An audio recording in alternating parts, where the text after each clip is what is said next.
जय श्री राधे कृष्ण। आप सभी का आपके अपने YouTube चैनल पे बहुत बहुत स्वागत है। आइए आज आप सब सुनेंगे अधिक मास की पूर्णिमा तिथि के दिन श्री सत्यनारायण व्रत की कथा।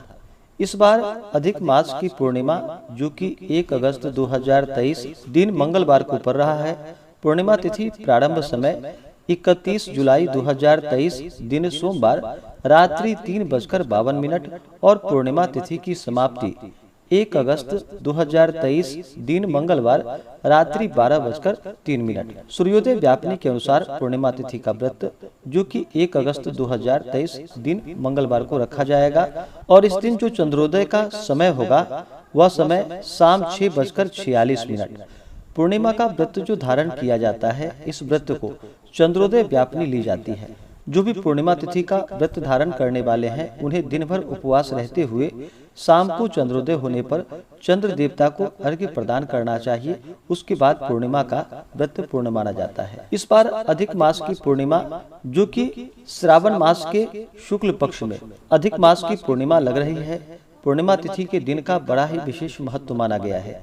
खासकर अधिक मास में गंगा स्नान करना, दान पुण्यों का कार्य करना, भगवान शिव का पूजन करना, भगवान श्री कृष्ण का पूजन करना, भगवान विष्णु का पूजन करना, दान पुण्यों का कार्य करना, भूमि पे शयन करना, इन सबों का बड़ा ही विशेष महत्व माना गया है। जो भी भक्त सच्ची श्रद्धा के साथ, नियम और निष्ठा के साथ प्रत्येक पूर्णिमा तिथि के दिन भगवान सत्यनारायण का पूजन करते हैं, कथा श्रवण करते हैं, भगवान की आरती करते हैं, इससे भगवान सत्यनारायण अपने भक्तों के ऊपर अति प्रसन्न होते हैं और उनके सभी प्रकार के दुख और कष्टों को दूर कर देते हैं तथा सुख और समृद्धि का आशीर्वाद प्रदान करते हैं। तो आइए सुनते हैं श्री सत्यनारायण व्रत की कथा। अगर आप पूर्णिमा तिथि के उपलक्ष्य में सत्यनारायण कथा के लिए ब्राह्मण दक्षिणा, अन्नदान, वस्त्रदान आदि के लिए देना चाहते हो तो आप अपनी श्रद्धा और सामर्थ्य के अनुसार हमें डिस्क्रिप्शन में जाकर के वहां से गूगल पे, फोन पे या अकाउंट नंबर के माध्यम से आप अपने श्रद्धा और सामर्थ्य के अनुसार हमें ब्राह्मण दक्षिणा प्रदान कर सकते हैं। तो आइए सुनते हैं श्री सत्यनारायण व्रत की कथा। तो बोलिए प्रेम से श्री सत्यनारायण स्वामी की जय, लक्ष्मी नारायण भगवान की जय, सर्वदेवी देवता की जय। श्री सत्यनारायण व्रत कथा पहला अध्याय। कि एक बार नैमिषारण्य तीर्थ में शौनकादि 88,000 ऋषियों ने श्री सूत जी से पूछा कि हे प्रभु, इस कलिकाल में वेद विद्या रहित मनुष्यों को प्रभु भक्ति किस प्रकार से प्राप्त हो सकती है तथा उनका उद्धार कैसे होगा। हे मुनि श्रेष्ठ, कोई ऐसा तप बतलाइए जिससे थोड़े समय में ही पुण्य मिल पाए और मनोवांछित फल भी प्राप्त हो। इस प्रकार की कथा सुनने की हम इच्छा रखते हैं। सर्वशास्त्रों के ज्ञाता श्री सूत जी बोले कि हे वैष्णवों में पूज्य, आप सभी ने प्राणियों के हित की बात पूछी है, इसलिए मैं एक श्रेष्ठ व्रत को आप लोगों को बतलाऊंगा जिसे नारद जी ने लक्ष्मी नारायण जी से पूछा था और लक्ष्मीपति ने मुनि श्रेष्ठ नारद जी से कहा था। आप सब इसे ध्यान से सुनिए। एक समय की बात है कि योगी राज नारद जी दूसरों के हित की इच्छा के लिए अनेकों लोकों में घूमते हुए मृत्यु लोक में आ पहुंचे। वहां उन्होंने अनेक योनियों में जन्मे प्रायः सभी मनुष्यों को अपने कर्मों द्वारा अनेकों दुखों से पीड़ित देखा। उनका दुख देखकर नारद जी सोचने लगे कि कैसा यत्न किया जाए जिसके करने से निश्चित रूप से मानव के दुखों का अंत हो जाए। इसी विचार पर मनन करते हुए वह विष्णु लोक में गए। वहां वह देवों के इष्ट नारायण की स्तुति करने लगे, जिनके हाथों में शंख, चक्र, गदा और पद्म थे, गले में वरमाला पहने हुए थे। स्तुति करते हुए नारद जी बोले कि हे भगवान, आप अत्यंत शक्ति से संपन्न है। मन तथा वाणी भी आपको नहीं पा सकती। आपका आदि, मध्य तथा अंत नहीं है। निर्गुण स्वरूप सृष्टि के कारण भक्तों के दुख को दूर करने वाले हैं। आपको मेरा नमस्कार है। नारद जी की स्तुति सुन भगवान विष्णु बोले कि हे मुनि श्रेष्ठ, आपके मन में क्या बात है? आप किस काम के लिए पधारे हैं? निसंकोच आप मुझसे कहिए। इस पर नारद मुनि बोले कि मृत्यु लोक में अनेक योनियों में जन्मे मनुष्य अपने कर्मों के द्वारा अनेकों दुख से दुखी हो रहे हैं। हे नाथ, आप मुझ पर दया रखते हैं तो बतलाइए कि वो मनुष्य थोड़े प्रयास से ही अपने दुखों से कैसे छुटकारा पा सकते हैं। भगवान श्री हरि बोले कि हे नारद, मनुष्यों की भलाई के लिए तुमने बहुत अच्छी बात पूछी है। जिसके करने से मनुष्य मोह माया से छूट जाता है, वह बात मैं कहता हूँ, उसे सुनो। स्वर्ग लोक व मृत्यु लोक में दोनों में एक दुर्लभ उत्तम व्रत है जो पुण्य देने वाला है। आज प्रेमवश होकर मैं उसे तुमसे कहता हूँ। श्री सत्यनारायण भगवान का यह व्रत अच्छी तरह विधान पूर्वक करके मनुष्य तुरंत ही यहाँ सुख भोग कर मरने पर मोक्ष पाता है। श्री हरि के वचन को सुनकर नारद जी बोले, उस व्रत का फल क्या है और उसका विधान क्या है? यह व्रत किसने किया था? इस व्रत को किस दिन करना चाहिए? सभी कुछ विस्तार से आप मुझे बतलाएं। नारद की बात को सुनकर भगवान श्री हरि बोले कि दुख शोक को दूर करने वाला, यह सभी स्थानों पर विजय दिलाने वाला है। मानव को भक्ति व श्रद्धा के साथ शाम को श्री सत्यनारायण की पूजा धर्म पारायण होकर ब्राह्मणों व बंधुओं के साथ करनी चाहिए। भक्ति भाव से ही नैवेद्य केले का फल, घी, दूध और गेहूं का आटा सबाया ले। गेहूं के स्थान पर साठी का आटा ले, शक्कर तथा गुड़ लेकर वह सभी भक्षण भोज्य पदार्थों को मिलाकर भगवान को भोग लगाए। ब्राह्मणों सहित बंधु बांधवों को भी भोजन करवाए। इसके बाद स्वयं भोजन करे, भजन कीर्तन के साथ भगवान की भक्ति में लीन हो जाए। इस तरह से सत्यनारायण भगवान का यह व्रत करने पर मनुष्य की सारी इच्छाएं निश्चित रूप से पूरी हो जाती है। इस कलिकाल अर्थात कलयुग में मृत्यु लोक में मोक्ष का यही एक सरल उपाय बतलाया गया है। इस प्रकार से श्री सत्यनारायण व्रत कथा की पहली अध्याय पूर्ण हुई। तो बोलिए प्रेम से श्री सत्यनारायण स्वामी की जय। अथ द्वितीय अध्याय। श्री सूत जी बोले कि हे ऋषियों, जिसने पहले समय में इस व्रत को किया था उसका इतिहास कहता हूँ, आप ध्यान पूर्वक सुनो। सुंदर काशीपुरी नगरी में एक अत्यंत निर्धन ब्राह्मण रहता था। भूख प्यास से परेशान वह धरती पर घूमता रहता था। ब्राह्मणों से प्रेम करने वाले भगवान ने एक दिन ब्राह्मण का वेश धारण कर उसके पास जाकर पूछा कि हे विप्र, नित्य दुखी होकर तुम पृथ्वी पर क्यों घूमते हो? दीनहीन ब्राह्मण बोला कि मैं निर्धन ब्राह्मण हूँ, भिक्षा के लिए धरती पर घूमता हूँ। हे भगवान, यदि आप इसका कोई उपाय जानते हो तो बतलाइए। वृद्ध ब्राह्मण कहने लगे कि सत्यनारायण भगवान मनोवांछित फल देने वाले हैं, इसलिए तुम उनका पूजन करो। इसे करने से मनुष्य सभी दुखों से मुक्त हो जाता है। वृद्ध ब्राह्मण बनकर आए श्री सत्यनारायण भगवान उस निर्धन ब्राह्मण को व्रत का सारा विधान बतलाकर वहाँ से अंतर ध्यान हो गए। ब्राह्मण मन ही मन सोचने लगा कि जिस व्रत को वृद्ध ब्राह्मण करने को कह गया है, मैं उसे अवश्य करूंगा।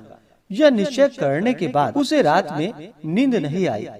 वह सवेरे उठकर सत्यनारायण भगवान के व्रत का निश्चय कर भिक्षा के लिए चला गया। उस दिन निर्धन ब्राह्मण को भिक्षा में बहुत धन मिला, जिससे उसने बंधु बांधवों के साथ मिलकर श्री सत्यनारायण भगवान का व्रत संपन्न किया। भगवान सत्यनारायण का व्रत संपन्न करने के बाद वह निर्धन ब्राह्मण सभी दुखों से छूट गया और अनेक प्रकार की संपत्तियों से युक्त हो गया। उसी समय से यह ब्राह्मण हर माह इस व्रत को करने लगा। इस तरह से सत्यनारायण भगवान के व्रत को जो मनुष्य करेगा वह सभी प्रकार के पापों से छूटकर मोक्ष को प्राप्त होगा। जो मनुष्य इस व्रत को करेगा वह सभी दुखों से मुक्त हो जाएगा। सूत जी बोले, इस तरह से नारद जी ने नारायण जी का कहा हुआ श्री सत्यनारायण व्रत को मैंने तुमसे कहा। हे विप्र, मैं अब और क्या कहूँ? ऋषि बोले कि हे मुनिवर, संसार में उस विप्र से सुनकर और किस किस ने इस व्रत को किया, हम इस बात को सुनना चाहेंगे। इसके लिए हमारे मन में जो श्रद्धा भक्ति भाव है आप कृपा कर बतलाइए। सूत जी बोले कि हे मुनि, जिसने इस व्रत को किया वह सुनो। एक समय वही विप्र धन व ऐश्वर्य के अनुसार अपने बंधु बांधवों के साथ इस व्रत को करने को तैयार हुआ। उसी समय एक लकड़ी बेचने वाला बूढ़ा आदमी आया और लकड़ियों को बाहर रखकर अंदर ब्राह्मण के घर गया। प्यास से दुखी वह लकड़हारा उनको व्रत करते देख विप्र को नमस्कार कर पूछने लगा कि आप यह क्या कर रहे हैं तथा इसके करने से क्या फल प्राप्त होता है, आप कृपा करके मुझसे बतलाइए।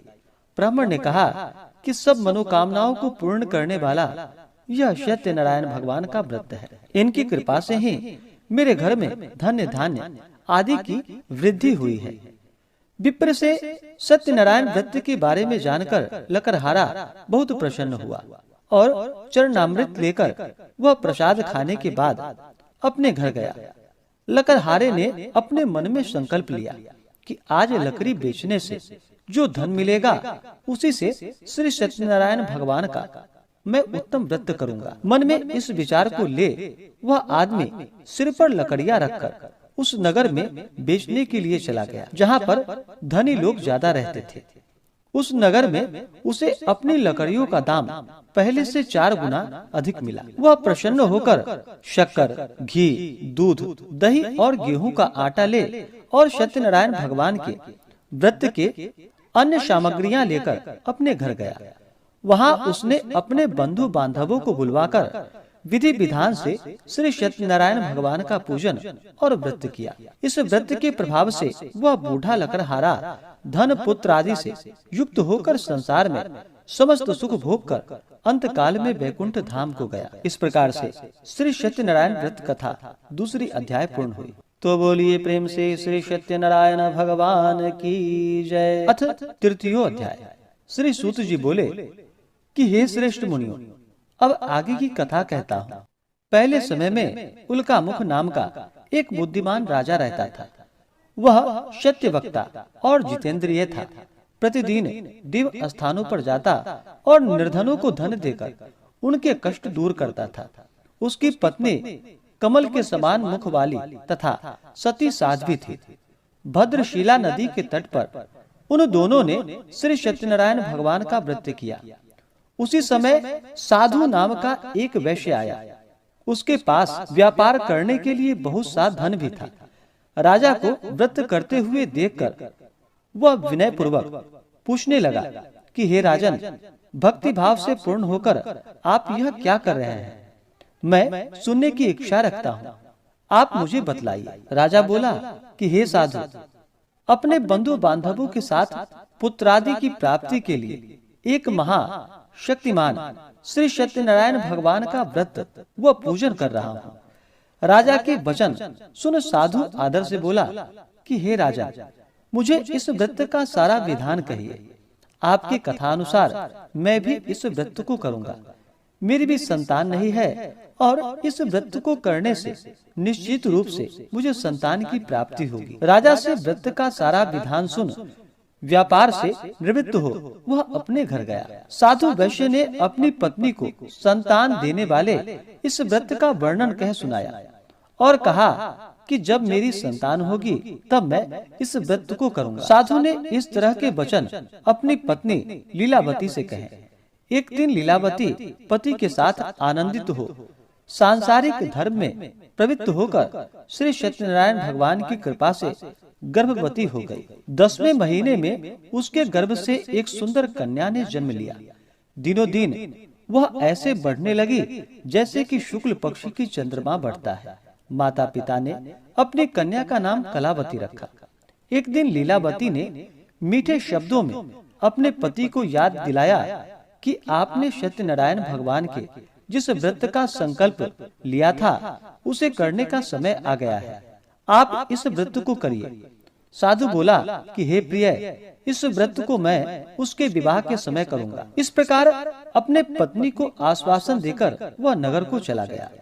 कलावती पिता के घर में वृद्धि को प्राप्त हुई, धीरे धीरे बढ़ने लगी। साधु ने एक बार नगर में अपनी कन्या को सखियों के साथ देखा तो तुरंत ही दूत को बुलवाया और कहा कि मेरी कन्या के योग्य वर देख कर आओ। साधु की बात सुनकर दूत कंचन नगर में पहुंचा और वहां देखभाल कर लड़की के सुयोग्य वनिक पुत्र को ले आया। सुयोग्य लड़के को देख साधु ने बंधु बांधवों को बुलवाकर अपनी पुत्री का विवाह करा दिया। लेकिन दुर्भाग्य की बात तो यह है कि साधु ने अभी भी सत्यनारायण भगवान का व्रत नहीं किया। इस पर श्री सत्यनारायण क्रोधित हो गए और श्राप दे दिया कि साधु को अत्यधिक दुख मिले। अपने कार्य में कुशल साधु बनिया जमाई को लेकर समुद्र के पास स्थित होकर रत्नसारपुर नगर में गया। वहां जाकर दामाद ससुर दोनों मिलकर चंद्रकेतु राजा के नगर में व्यापार करने लगे। एक दिन भगवान सत्यनारायण की माया से एक चोर राजा का धन चुराकर भाग रहा। उसने राजा के सिपाहियों को अपना पीछा करते देख चुराया हुआ धन वहां रख दिया जहाँ की साधु अपने जमाई के साथ ठहरा हुआ था। राजा के सिपाहियों ने साधु वैश्य के पास राजा का धन पड़ा देखा तो वह ससुर जमाई दोनों को बांधकर प्रसन्नता से राजा के पास ले गया और कहा कि उन दोनों चोरों को हम पकड़कर लाए हैं, आप आगे की कार्यवाही कीजिए। राजा की आज्ञा से उन दोनों को कठिन कारावास में डाल दिया गया और उनका सारा धन भी उसने छीन लिया। श्री सत्यनारायण भगवान के श्राप से साधु की पत्नी भी बहुत दुखी हुई। घर में जो धन रखा था उसे चोर चुरा कर ले गए। शारीरिक तथा मानसिक पीड़ा व भूख प्यास से अति दुखी हो अन्न की चिंता में कलावती एक ब्राह्मण के घर गई। वहां उसने श्री सत्यनारायण भगवान का व्रत होते देखा, फिर कथा सुनी और प्रसाद ग्रहण कर वह रात को घर वापस आई। माता ने कलावती से पूछा कि हे पुत्री, अब तक तुम कहाँ थी, तेरे मन में क्या है? कलावती ने अपने माता से कहा कि हे माता, मैंने एक ब्राह्मण के घर में श्री सत्यनारायण भगवान का व्रत देखा है। कन्या के वचन सुनकर लीलावती भगवान सत्यनारायण के पूजन के लिए तैयारी करने लगी। लीलावती ने परिवार व बंधुओं सहित सत्यनारायण भगवान का पूजन किया और उसने वर मांगा कि मेरे पति तथा जमाई शीघ्र घर आ जाएं। साथ ही यह भी प्रार्थना की कि हम सब का अपराध आप क्षमा करें। श्री सत्यनारायण भगवान इस व्रत से संतुष्ट हो गए और राजा चंद्रकेतु को सपने में दर्शन देकर कहा कि हे राजन, तुम उन दोनों वैश्यों को छोड़ दो और तुमने उनका जो भी धन लिया है उसे वापिस कर दो। अगर ऐसा नहीं किया तो मैं तुम्हारा धन, राज्य व संतान सभी को नष्ट कर दूंगा। राजा को यह सब कहकर वह अंतर ध्यान हो गए। प्रातः काल सभा में राजा ने अपना सपना सुनाया, फिर बोला कि वनिक पुत्रों को कैद से मुक्त कर सभा में ले आओ। दोनों ने आते ही राजा को प्रणाम किया। राजा मीठी वाणी में बोला कि हे महानुभावों, भाग्यवश ऐसा कठिन दुख तुम्हें प्राप्त हुआ है, लेकिन अब तुम्हें कोई भय नहीं। ऐसा कहकर राजा ने उन दोनों को नए वस्त्र और आभूषण भी पहनाए और जितना धन उनका लिया था उससे दोगुना धन वापस कर दिया। दोनों वैश्य अपने अपने घर को चले गए। इस प्रकार से श्री सत्यनारायण व्रत कथा तीसरा अध्याय पूर्ण हुआ। तो बोलिए प्रेम से श्री सत्यनारायण स्वामी की जय। अथ चतुर्थो अध्याय। सूत जी बोले कि वैश्य ने मंगलाचार कर अपनी यात्रा आरंभ की और अपने नगर को चल दिया। उसने थोड़ी दूर जाने पर एक दंडी वेशधारी श्री सत्यनारायण ने उनसे पूछा कि हे साधु, तेरी नाव में क्या है? अभिमानी वणिक जो कि हंसता हुआ बोला कि हे दंडी, आप क्यों पूछते हो? क्या धन लेने की इच्छा है? मेरी नाव में तो बेल व पत्ते भरे पड़े हैं। वैश्य के कठोर वचन को सुनकर भगवान बोले कि तुम्हारा वचन सत्य हो। दंडी ऐसे वचन को कहकर वहाँ से दूर चले गए। कुछ दूर जाकर समुद्र के किनारे बैठ गए। दंडी के जाने के बाद साधु वैश्य ने नित्य क्रिया के पश्चात नाव को ऊंची उठी देखकर अचंभा माना और नाव में बेल पत्ते आदि देखकर वह मूर्छित हो जमीन पर गिर पड़ा। मूर्छा खुलने पर वह अत्यंत शोक में डूब गया तथा उसका दामाद बोला कि आप शोक न मनाएं, वह दंडी का श्राप है, इसलिए हमें उनकी शरण में जाना चाहिए, तभी हमारी मनोकामना पूरी होगी। दामाद की बात को सुनकर दंडी के पास पहुंच और अत्यंत भक्ति भाव से नमस्कार कर बोला कि मैंने आपसे जो असत्य वचन कहे थे उसके लिए मुझे क्षमा कीजिए। ऐसा कहकर महान शोकातुर हो रोने लगा। दंडी भगवान बोले कि हे वणिक पुत्र, मेरी आज्ञा से बार बार तुम्हें दुख प्राप्त हुआ है, तू मेरी पूजा से विमुख हुआ है। साधु बोला कि हे भगवान, आपकी माया से ब्रह्मा आदि देवता भी आपके रूप को नहीं जानते, तो मैं अज्ञानी कैसे जान सकता हूँ। आप प्रसन्न हो आई, तब मैं सामर्थ्य के अनुसार आपकी पूजा अवश्य ही करूँगा। मेरी रक्षा करो, पहले के समान नौका में धन भर दो। साधु वैश्य के भक्ति पूर्वक वचन को सुनकर भगवान प्रसन्न हो गए और उसकी इच्छा अनुसार वरदान देकर अंतर ध्यान हो गए। ससुर जमाई जब नाव पर आए तो नाव धन से भरी हुई थी। फिर वहीं अपने अन्य साथियों के साथ सत्यनारायण भगवान का पूजन कर अपने नगर को चल दिया। जब नगर के नजदीक पहुंचा तो दूत को घर पर खबर करने के लिए भेज दिया।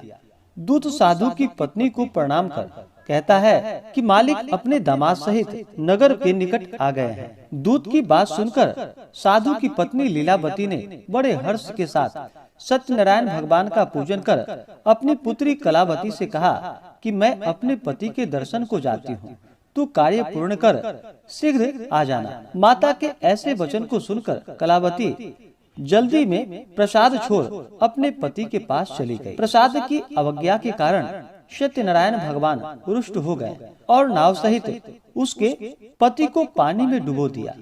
कलावती अपने पति को वहां न पाकर रोती हुई जमीन पर गिर पड़ी। नौका को डूबा हुआ देख वह कन्या को रोता देख साधु दुखी होकर बोला कि हे प्रभु, मुझसे तथा मेरे परिवार से जो भूल हुई है उसे क्षमा कीजिए। साधु के दीनहीन वचन को सुनकर सत्यनारायण भगवान प्रसन्न हो गए और आकाशवाणी हुई कि हे साधु, तेरी कन्या मेरे प्रसाद को छोड़कर आई है, इसलिए उसका पति अदृश्य हो गया।